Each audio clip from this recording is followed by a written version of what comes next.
Buenas a todos, yo soy Alberto García y estamos aquí en un nuevo podcast de Review for You. Y bueno, empezamos ya otra vez a lo que es la rutina diaria después de estas vacaciones, que espero que todos vosotros lo hayáis pasado bastante bien y obviamente hayáis sido bastante responsables.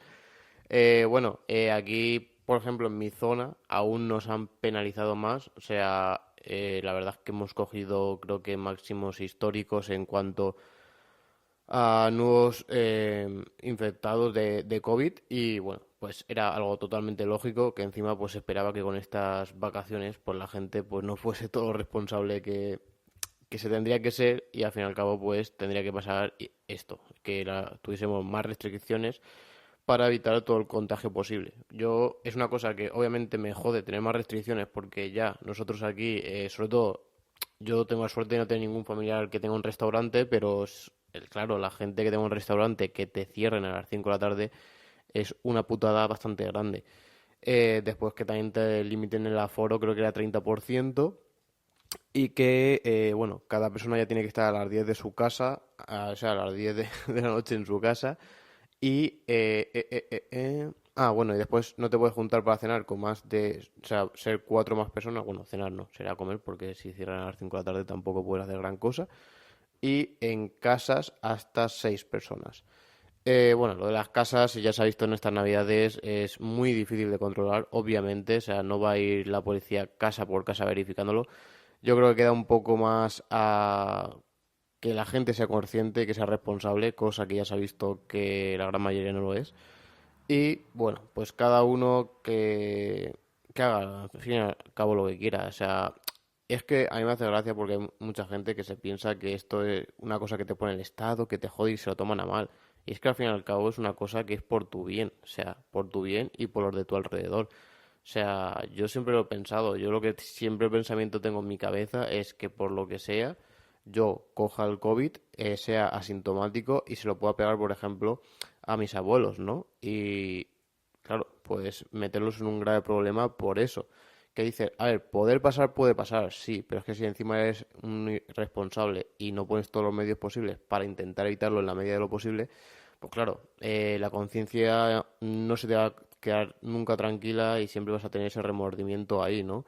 Entonces, yo sinceramente no me arriesgaría, o sea, es mi opinión, cada uno que haga lo que quiera, y sobre todo también el otro día escuchando el vídeo, el podcast de Tolo, que también estoy hablando con él del tema este del COVID, está claro que bueno, porque él decía que sí, que esto, que la gente no había respetado, pero que también hayan cosas como por ejemplo el concierto de Rafael, por poner un ejemplo. Hay otros eventos que se han realizado, por ejemplo aquí la cabalgata de los Reyes en Valencia, que eso ha sido vergonzoso.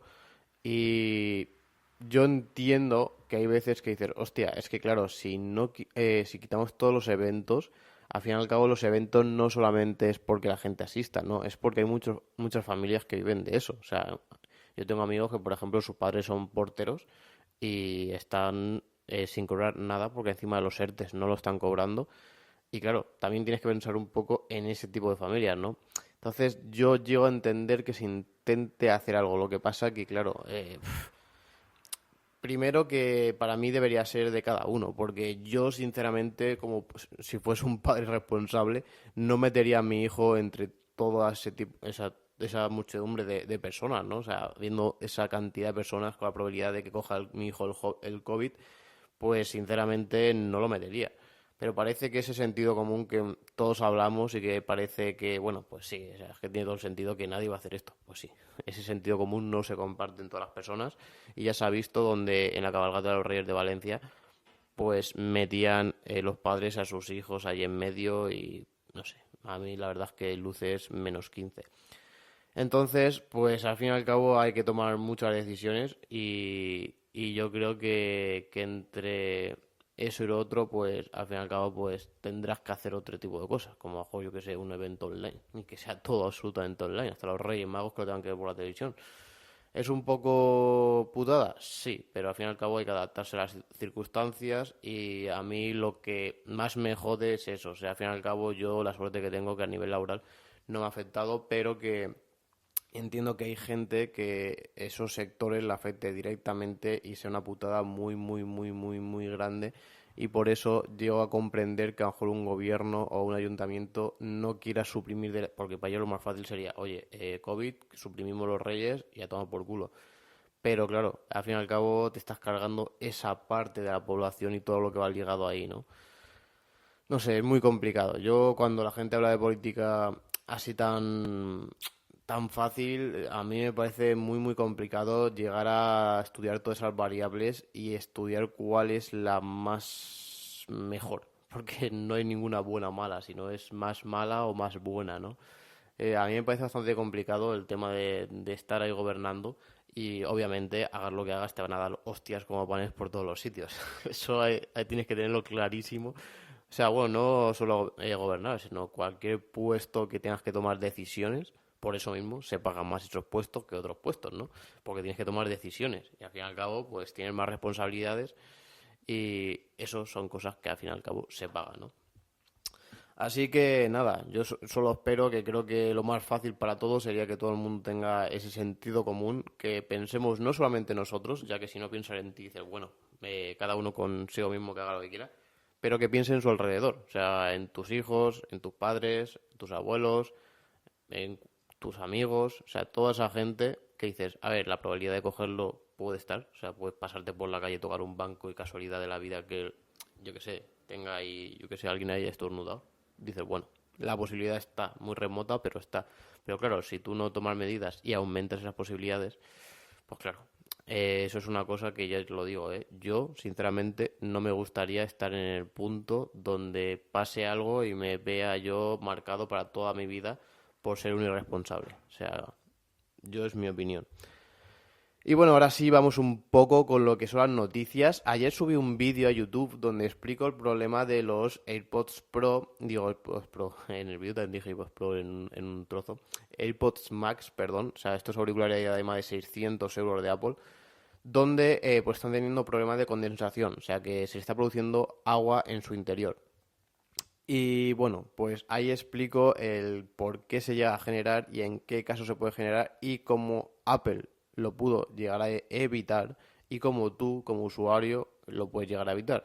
La verdad es que he hecho una nueva sección que es cómo funciona, donde voy a intentar hacer esos vídeos muy didácticos para que entiendas de una forma como os gusta a vosotros, muy, pero que muy sencilla. O sea, ahí hablo a nivel atómico, pero ya os lo digo, o sea, con símiles para que todo el mundo lo llegue a entender. O sea, igual que el vídeo de los códex, que a la gente le ha encantado, la verdad, donde lo explicaba doblando papelitos. O sea, al fin y al cabo, creo que la forma más fácil era haciendo ese tipo de símiles, ¿no? Así que nada, tenéis ahí el vídeo en el canal de YouTube para que quiera saber cómo funciona y por qué pasa esto y todo eso y llegar a entenderlo, ¿no? Porque al fin y al cabo es una cosa que yo creo que aprendes. Y vamos, eso sí, bueno, también quería comentar el tema de las criptomonedas, ya que el Bitcoin, perdón, ha tenido un máximo histórico llegando a más de, creo que eran 40.000 dólares, creo que era el valor del Bitcoin. Y aún me acuerdo, o sea, yo en el instituto, o sea, hace ya pues unos 10 años, 8 años por ahí, donde tenía un profesor, me acuerdo que me daba dibujo técnico, que era muy friki, muy friki, muy friki. Y me acuerdo que nos dijo, tal, ¿sabéis lo que le he regalado a mi hija para Navidad? No sé qué. Nosotros, ¿qué? Dice, no, 2 o 3 bitcoins. Claro, nosotros, eso acababa de salir. Y yo, ¿bitcoin? ¿Qué coño es eso? Dice, no, esto es una moneda, tal. Que nosotros nos quedamos ahí en plan de, ¿eso qué es, no? Y claro, creo que cuando salió, ahí tenía, o sea, es que lo compró nada más salir. Le costó muy poco, porque sí que ese mismo año creo que cogió un valor de 300 dólares o así. Pero al principio eran como 30 dólares o incluso menos. O sea, él lo compró nada más salir. Y me acuerdo que se gastó muy poco, muy poco. Y claro, flipas, ¿eh? O sea, no sé si su hija, por suerte, guardará aún esos bitcoins, pero si le regaló 3 bitcoins, o sea, la tía tiene casi 100.000 euros ahí en bitcoins. O sea, ojo, ¿eh? No, o sea, yo no ha hecho 40.000, o sea, más de 100.000, 120.000 euros así. O sea, que ya tiene para comprarse una casita y todo con esos 3 bitcoins que le regaló su padre hace un momento. Bueno, también quería daros un consejo para aquellos que no solo invertís en criptomonedas, sino en bolsa o en todo general, inversiones. Y justo cuando empezaron a salir noticias de los bitcoins y tal, puse un tweet donde dije ostión en criptomonedas en 3, 2, 1. Y eso lo puse hace un día, me marcaba Twitter, ya no me acuerdo. Es que la verdad es que lo comenté que iba muy saturado estos días y no podía subir nada de contenido. La verdad es que estoy ahora mismo en un momento de mi vida que no tengo cero tiempo. Y, y os puse ese tweet, ¿no? Pues justo hoy ha pegado un bajón en las criptomonedas increíble. ¿Y qué quiero deciros con esto? Bueno, esto es como las reglas no escritas de Wallapop. Bueno, pues en el tema de inversiones siempre hay una regla no escrita, que es cuando veas esa noticia, o sea, en plan de cuando digan, hostia, el Bitcoin, ¿no? Cuando eso salga en las noticias de la televisión, entonces vende. ¿Por qué? Porque ahí es cuando todos los inversores saben que va a pegar el boom, va a subir más, pero después va a bajar muchísimo. Porque después ya va a pasar ese boom y nadie va a querer comprar. Y más o menos suele ser algo muy metódico. O sea, suele coincidir casi la gran mayoría de las veces. No significa que sea el 100%, porque obviamente en la bolsa y todo esto, y en las inversiones, no hay nada 100% seguro, pero sí que hay una estadística bastante grande.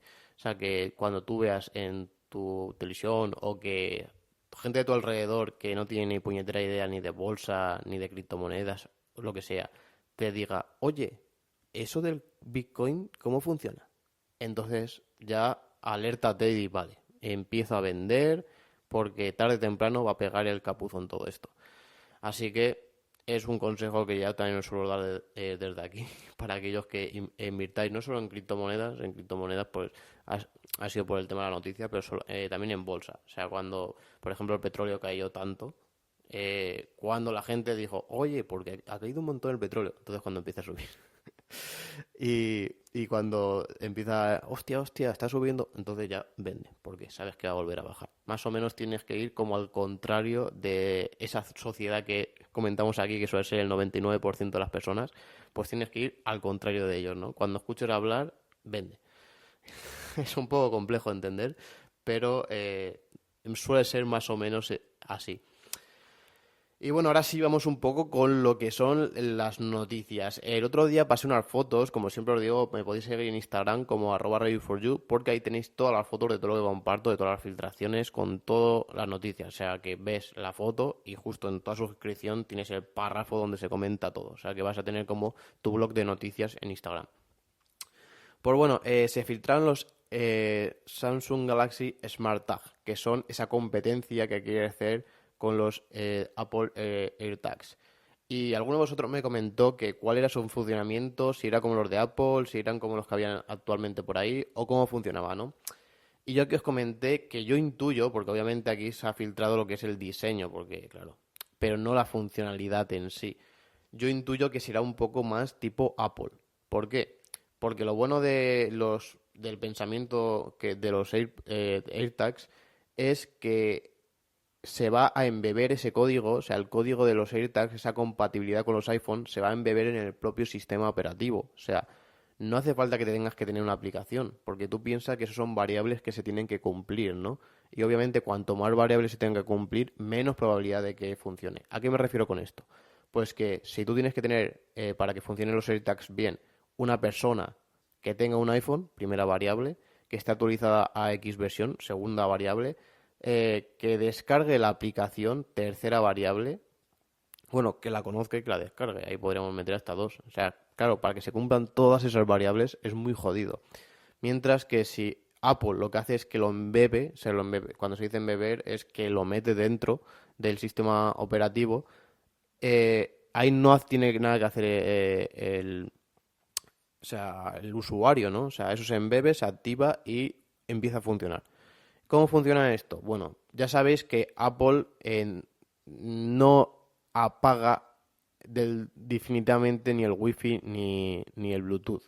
¿A qué me refiero con esto? Lo que hace es medio caparlo. O sea, tú cuando lo desactivas, para desactivarlo del todo tienes que irte a ajustes y tal, pero cuando tienes la barra esta bueno, cuando tienes los accesos directos, cuando tú le das no se apaga del todo. Es como se queda eso, como en reposo. En plan de, oye, no te voy a utilizar, pero en realidad se está utilizando para X cosas, ¿no? Es igual que en Android, también funciona muy parecido. Y la gente me pregunta, hostia, ¿cómo puede ser que apague el GPS y de repente me llegue una notificación de Google de, oye, asisto en el bar este, pon tu reseña? ¿No? Claro, porque esas son de las cosas principales de Google, o sea, de lo que vive, ¿no? Entonces son de las cosas que excluye esa desactivación. Es como que la activa, pero cuando tú la desactivas, se desactiva para todas las aplicaciones, menos para esas funcionalidades. Pues en los iPhone va un poco así. O sea, el Bluetooth y el Wi-Fi, cuando tú lo desactivas, se desactiva para X funcionalidades, no para todas, todas, todas, todas. Y una de ellas, intuyo, obviamente no se ha presentado, pero intuyo que va a ser para los AirTags. Los AirTags, al fin y al cabo, tú vas a utilizar tu iPhone con tu Bluetooth de forma como si fuese un rastreador, ¿no? Y entonces cuando el iPhone detecte que hay un AirTag cerca, va a decir, hostia, un AirTag, vale, o sea, tú estarás conectado a Internet, entonces el AirTag se conectará a tu iPhone, el iPhone detectará lo que es como el serial, ¿no? O sea, serial ES50F30 y tal, yo qué sé, voy a poner unos numeritos y dirá, vale, me conecto a la base de datos y digo, oye, este AirTag con serial X lo he encontrado en esta localización. No, que la localización se puede hacer por varias maneras. Obviamente, una por GPS, que es lo más, bueno, GPS, GLONASS y todo esto, Beidou y tal, que son diferentes tipos de satélites. Eh, o después también por trigonometría. Por ejemplo, cuando tú acercas el iPhone al HomePod Mini, esa función de que tú lo acercas y se enlaza, lo que está midiendo el iPhone es ¿cómo decir? El nivel de Bluetooth que está recibiendo. O sea, en plan de, si te acercas más, obviamente está recibiendo mejor señal, ¿no? Entonces dice, oye, cuando tengas una señal de Bluetooth del más del 70% o del 80%, pues poner un porcentaje porque no sé en concreto en qué se mide, pues entonces te conectas ahí. Más o menos va un poco así. Y aquí lo hacen un poco igual. O sea, tú al fin y al cabo lo que puedes medir es dónde se ha conectado y cuál es la señal que está recibiendo. Por ejemplo, las típicas películas estas de policía donde rastrean cuando alguien llama. ¿Esto cómo funciona? Al fin y al cabo tú llamas y para llamar lo que hace tu teléfono es conectarse a una antena o sea, a un repetidor, ¿no? Vale, o sea, te conectas a uno o a varios. Entonces, lo que hace ese repetidor es, oye, mira, este número que estáis pinchando está haciendo una llamada. Y yo lo estoy rastreando desde este repetidor y tiene un nivel, o sea, está a un 40% de señal, ¿no? Vale, pues si tú tienes otro repetidor al lado y ese se está conectando a un 30% y el otro a un 70%, lo que tú haces es, bueno, es bastante fácil, ¿no? O sea, si tú coges 3 puntos, haces 3 circunferencias según el radio, que el radio sería ese nivel, pues donde coinciden esos 3 círculos sería el punto donde estaría esa persona realizando la llamada, ¿no? Vale, pues esa sería otra manera de coger el tema de los AirTags. Pero no tiene tanto sentido porque tendrías que hacer muchas trigonometrías y al fin y al cabo también tendrías que utilizar el GPS para poner tu localización. Yo intuyo que será por GPS. Entonces también dejarán activado o darán una señal de, oye, estoy en este sitio y he detectado esto. Lo que sí que te puedo decir oye, lo he detectado, tengo esta señal y lo he localizado desde aquí, entonces yo sé que mi radio, según la señal que he detectado, puede estar por aquí, de cerca. Claro, si otra persona pasa, hace igual, ¿no? Oye, yo lo he detectado por este otro sitio y lo he detectado con una señal del 70%, entonces igual. Y lo que hará supongo que será esa trigonometría, bueno, trigonometría, ¿no? O sea, coger, trazar esos radios y saber el punto exacto o más o menos lo más exacto posible de dónde puede llegar a estar esos AirTags. Como os decía, lo bueno de esto es sobre todo que está embebido en el sistema operativo, porque esa funcionalidad la va a hacer el usuario sin darse cuenta. O sea, va a estar dentro de los iPhone y el iPhone lo va a realizar en segundo plano y tú no te vas a dar ni cuenta. Esto es lo que yo intuyo que se hará igual en los Samsung. El problema de esto, bueno, ya sabéis, la tasa de actualización en Android no suele ser tan buena, o sea, no suele ser, no es tan buena como en iOS.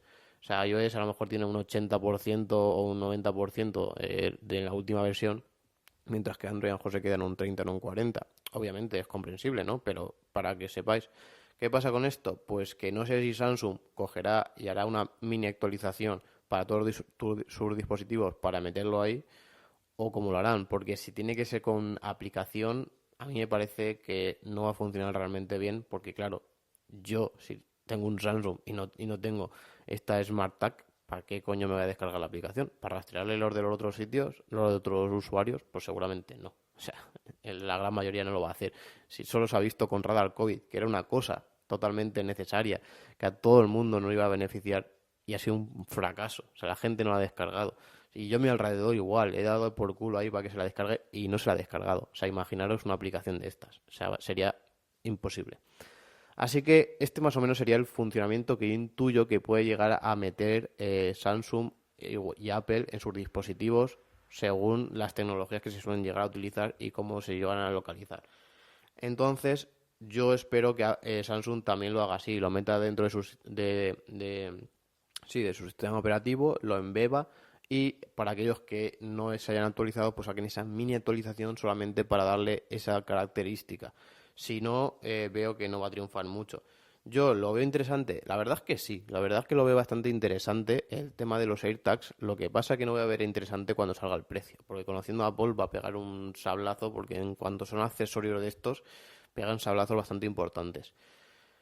Yo incluso la estrategia de Apple lo haría un poco al contrario, o sea, pondría, a lo mejor subiría los iPhone de precio, que miras, hostia, son carísimos, sí, vale, pero lo que haría es que los accesorios los haría mucho más baratos, incluso muy como la competencia, incluso más baratos. ¿Por qué?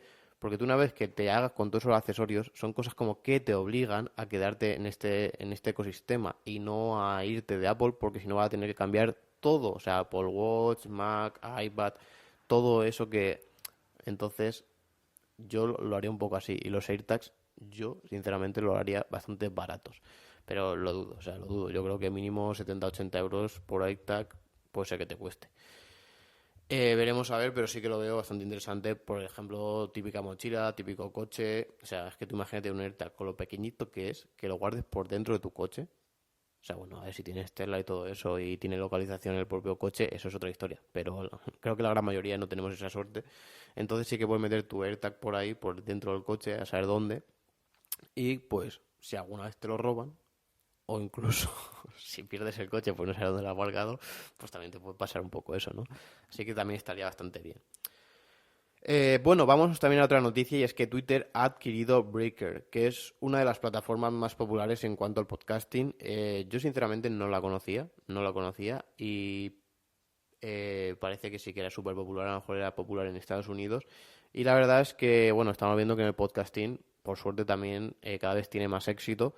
Yo, obviamente, a lo mejor no sería la persona idónea porque no creo que tenga una opinión muy objetiva del podcasting, porque obviamente soy podcaster, pero sí que me considero una persona que aparte de realizar podcasting también escucho mucho podcast, sobre todo porque aprendo mucho. O sea, ahora, antes sí que escuchaba mucho podcast solamente de tecnología y ahora lo que estoy escuchando también es mucho podcast de ciencia en sí, o sea, de varias ramas de la ciencia, donde pues también o sea, puedo llegar a aprender más cosas que solamente este nicho de la tecnología, ¿no?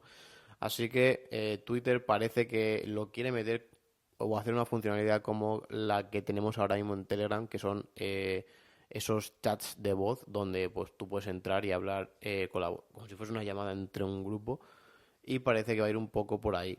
Parece que en sí como funcionalidad a nivel de podcasting no se ha especificado nada, aunque obviamente todo el sentido posible tiene de que saquen algo similar o alguna compatibilidad o algo a nivel de podcasting, que estaría bastante bien, la verdad. Bueno, más cosas. Una cosa que también quería comentar era el tema del cambio de ley en cuanto a drones, porque es una ley que nos va a afectar a todos, sinceramente, porque esta nueva ley va a dividir en dos categorías a los drones, en los que pesan menos de 250 gramos y en los que pesan más de 250 gramos. Bueno, después están también los que pesan más de 900, que eso ya es bastante más. Pero menos de 250 gramos es muy poco. Incluso los DJI Mavic Air estos creo que pesaban como 300-400 gramos. O sea que tampoco entrarían en drones, por decirlo así, ligeros. Aquí se pone como clase C0. Este tipo de drones, bueno, lo que te dice la nueva ley es que si lo compras actualmente, toda empresa que vaya a vender este tipo de drones va a tener que tener un marcado CE, que es la conformidad europea, que obviamente no sé cómo estará la cosa si comprar de tema de China, no sé esa legalidad y cómo va a estar.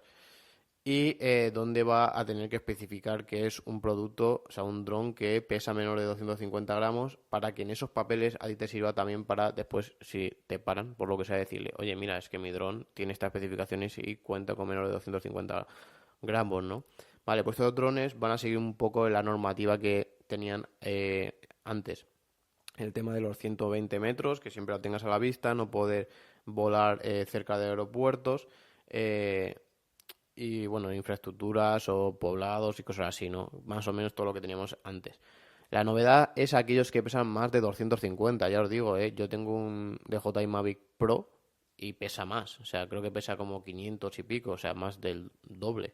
Mientras que el Mavic Air, que era supuestamente ese dron más enfocado a esto, pues también supera, no sé si el Spark, que es aún más pequeño, pesa menos de 250. El Air sí que lo miré porque me acuerdo que se lanzó con esa esperanza de que pesase menos de 250 y por lo que vi el otro día pesaba más. Si no me equivoco, vamos, no entraría dentro de la clase C0. Bueno, pues los que pesan más de 250 entrarían como clase C1. Y para aquí sé que hay novedades que... bueno, dentro de lo que cabe está bien. O sea, está bien porque lo que tienes que hacer es un examen de 40 preguntas tipo test que te proporciona AESA. AESA es la organización que regula todo este tema de aeronaves y todo lo que es cosas que vuelen, ¿no? Pues este examen es totalmente gratuito y es online. O sea, eso es lo que yo he visto que está bien. En plan de, hostia, no me tengas que obligar a sacarme un carnet para volar un dron como el Mavic eh, Pro, que es ultra mega pequeño y no está licenciado ni para uso profesional ni nada de esto, ¿no? Yo intuyo que a lo mejor drones que pesen 5 o 6 kilos, 10 kilos, o sea, que son armatostes que te cagas, que eso pues puede provocar que incluso cayendo encima de un coche lo pueda reventar, pues sí que tengas que tener una licencia porque ella tiene una peligrosidad bastante importante. Un Mavic Pro, a ver, bueno, si te cae desde mucha altura y tal, te puede hacer bastante pupa, pero es más complejo, ¿no? Siempre está la posibilidad, obviamente, pero es más complejo. Y que por lo menos examen sí que lo veo que es más, oye, tienes que tener este examen para concienciarte de lo que sí y de lo que no puedes hacer. Es un examen, como le decía, que dicen que es bastante fácil, donde son 40 preguntas tipo test y una vez que lo tengas te dan esa certificación y ya podrás volarlo, obviamente, igual que con el C0. O sea, no significa que por tener la licencia puedes volar donde quieras, sino que puedes volarlo siempre donde la ley deje volar. O sea, igual, no cerca de aeropuertos, no poblado, etcétera, ¿no? Y, y más o menos esa es la principal novedad. Sobre todo aquellos que tengáis drones, pues miradlo bien, porque seguramente que la gran mayoría esté en esa clase C1 y tenga que sacarse esto. La ley se ha puesto a partir del 31 de diciembre, o sea que ya está en vigor y por lo que ya, o sea, si te pillan volando un dron de más de 250 y no tienes este título, por decirlo, o esta certificación, pues te pueden multar. Las multas no se han especificado ni nada, pero están ahí. Así que lo sepáis también para tenerlo en cuenta aquellos que voléis drones. Bueno, otra de las novedades es que Samsung también ha presentado sus nuevas televisiones con tecnología mini LED. Mini LED, para hacer recordatorio, es aquella tecnología que fusiona, por decirlo así, lo mejor de la tecnología OLED y de las IPS o LCD. Como sabéis, el tema de la IPS, lo bueno que tenían es que no era algo orgánico. O sea, cuando hablamos de algo orgánico es procedente de la naturaleza, sí. Por ejemplo, los plásticos o polímeros, cuando se hablan, son porque son materiales orgánicos que incluso tienden a fluir por su composición. A fluir me refiero que, aunque tú lo veas un plástico así, si tú coges un plástico y lo dejas durante 100 años colgado, ese plástico va a ir cayendo y se va a ir deformando.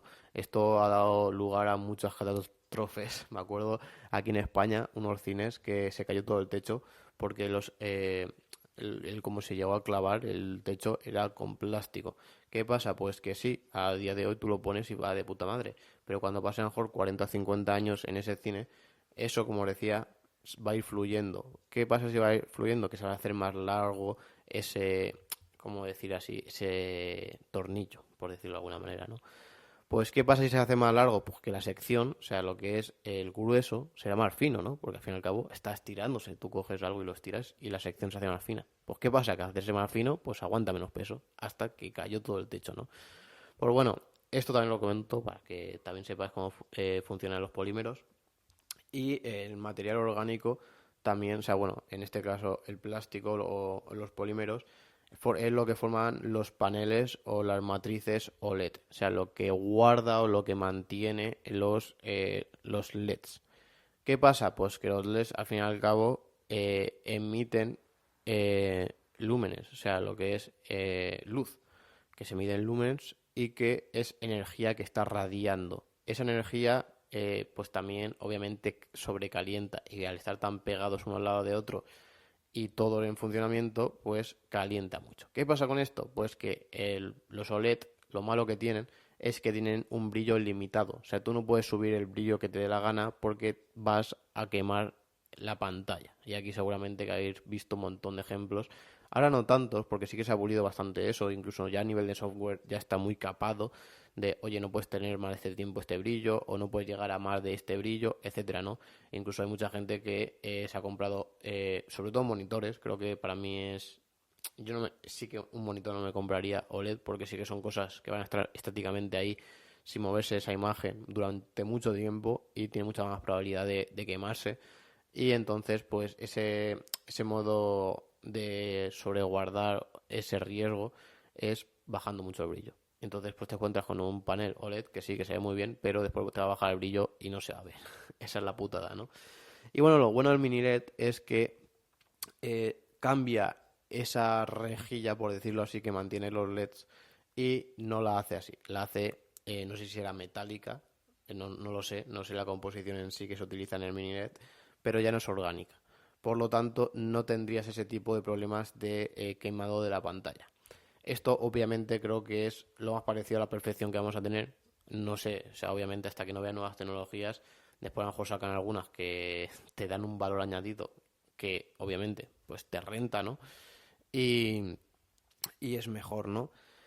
Y me diréis, bueno, pero entonces las mini LED, ¿esto es el futuro?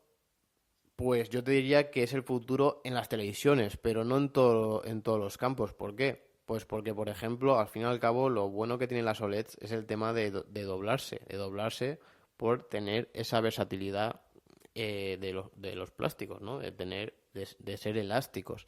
Entonces, eso con la mini LED a priori creo que no se puede. Por lo tanto, las OLED seguirán estando en los dispositivos móviles plegables, que es, obviamente, intuimos que va a ser un poco el futuro de los smartphones, ¿no?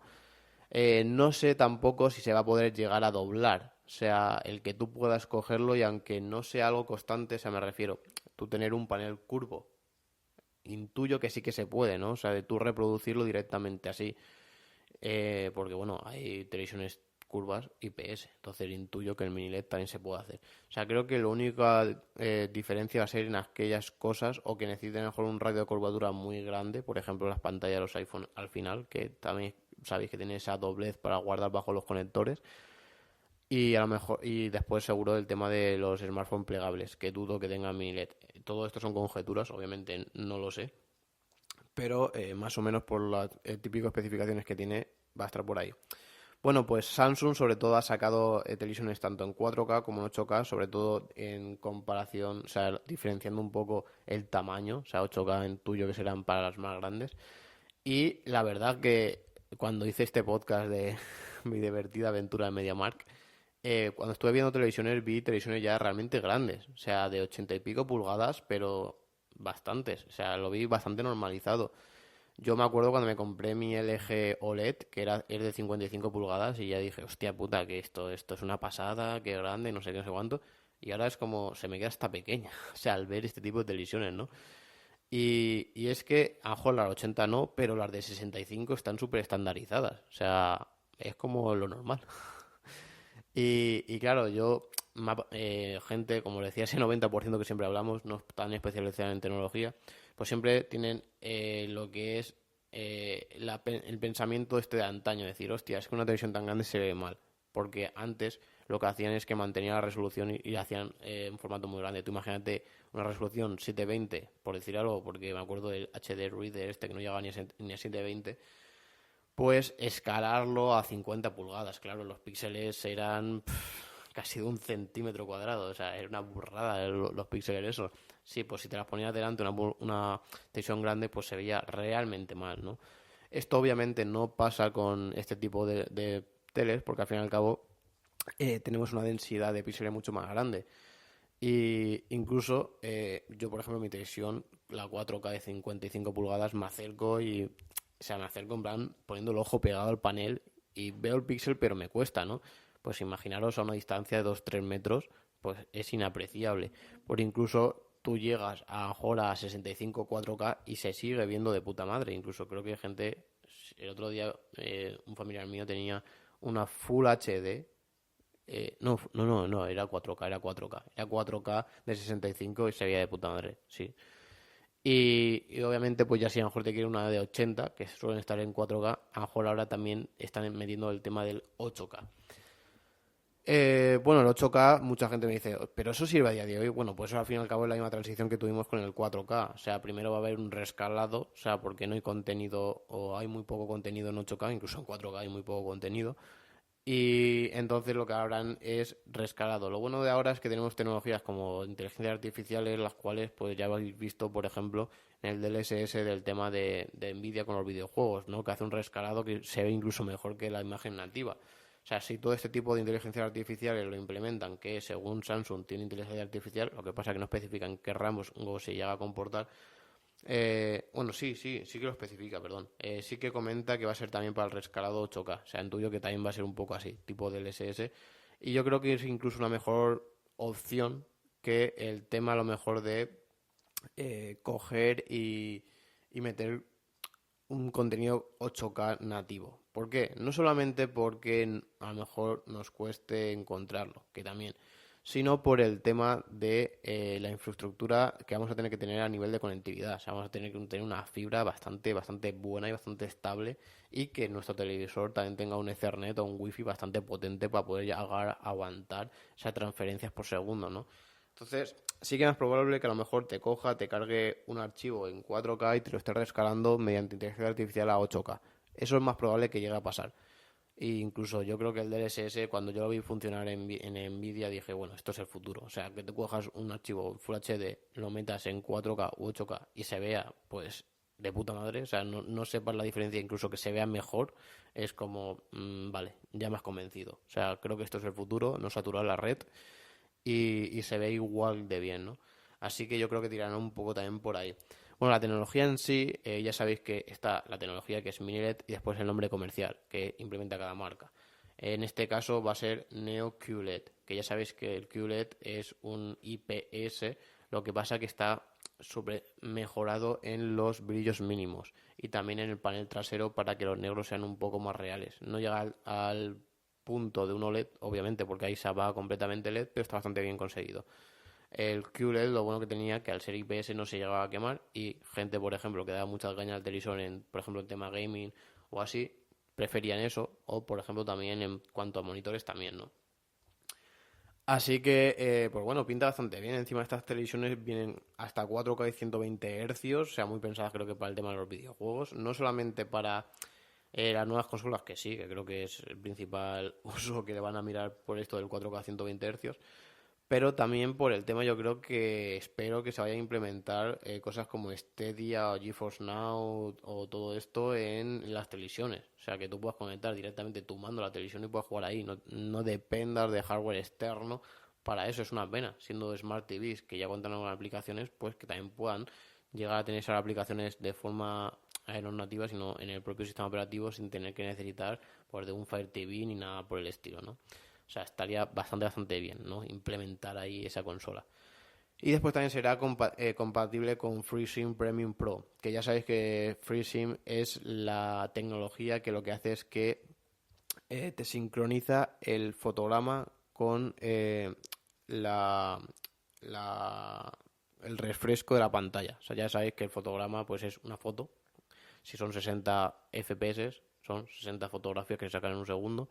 Pero claro, no se sacan igual, no va siempre 60 constantes, sino que a lo mejor te hace 60, después 50, después tal. Entonces, esa variación, claro, en ese segundo han habido 60, pero en otro han habido 54. Entonces, si yo refresco en 60, pues me van a pasar, si son proporcionales, en plan 30, no hay problema, porque duplico el fotograma y me va a caer cuadrado. Pero cuando no son proporcionales, en plan 54, en una pantalla de 60, claro, ¿cómo hacer esa división? Yo no puedo hacer un refresco y medio, eso no se puede hacer, ¿no? Entonces lo que hace es sincronizar esas dos cosas, los FPS y la tasa de refresco del panel. Eso está bastante bien y con lo que también se evitan cosas como el thirring, que es pues cuando te da ese efecto de hostia, esto no está muy bien cuadrado, ¿no? Y también yo lo vi muy claro también en cuando te ponen los juegos la sincronización vertical, creo que se pone así en los videojuegos, te aparecen como si fuesen como que la imagen se ha petado, o sea, se ve como unas líneas que se hacen por ahí en medio y no funcionan del todo bien, ¿no? Así que yo creo que es una cosa a tener muy en cuenta y que yo por lo menos le doy bastante valor y que, joder, que todo esto ya se esté implementando en tecnologías como las propias televisiones. Yo creo que ya hemos llegado a un punto donde vamos cada vez necesitando menos de hardware exclusivamente para hacer ese tipo de funciones, sino que ya se va a implementar todo en el propio sistema, ¿no? Como que se ve todo mucho más inteligente, por decirlo de alguna manera. Y bueno, para finalizar también quería deciros que el Tesla Model Y ya se ha puesto a la venta, bueno, el más barato, el de $42.000 en Estados Unidos, el cual tiene una autonomía de 400 kilómetros, sí, 400 kilómetros, creo que es bajo el ciclo EPA, que está bastante bien, o sea, el EPA creo que es los más reales, y 215 kilómetros por hora en cuanto a velocidad, 0 a 100 en 5,3 segundos, o sea, un cochazo, sinceramente. Y contad que esos $42.000 son sin impuestos y en Estados Unidos. O sea, me refiero que no hagáis la conversión tal cual de, bueno, pues 42 serán aquí 38.000 euros, lo que saldrá en España. No, porque es por ahí que aplicarle el 21% de IVA, más tasas de exportación, etcétera, etcétera, etcétera. Así que saldrá, pues yo creo que mínimo por 45, 48 mil euros, ¿no? Que, aunque creo que en comparación a su competencia está realmente bien, pues obviamente, quieras o no, o sea, no es que sea caro, sino que tiene un precio elevado, por decirlo de alguna manera, ¿no? O sea, es un coche que relación calidad-precio está bien, pero que tiene un precio elevado. Y poca cosa más, como siempre, cualquier cosa, cualquier sugerencia, redes sociales, sobre todo como decía el tema de Instagram, vais a poder ver ahí todas las publicaciones. No olvidéis suscribiros a mi canal de YouTube y echarle un vistazo al vídeo que os subí explicando cómo funciona todo este problema de los AirPods para que lo entendáis y también después lo podéis aplicar a otros campos. Y nada, espero que os haya gustado y nos escuchamos en el próximo podcast de Review for You. Adiós.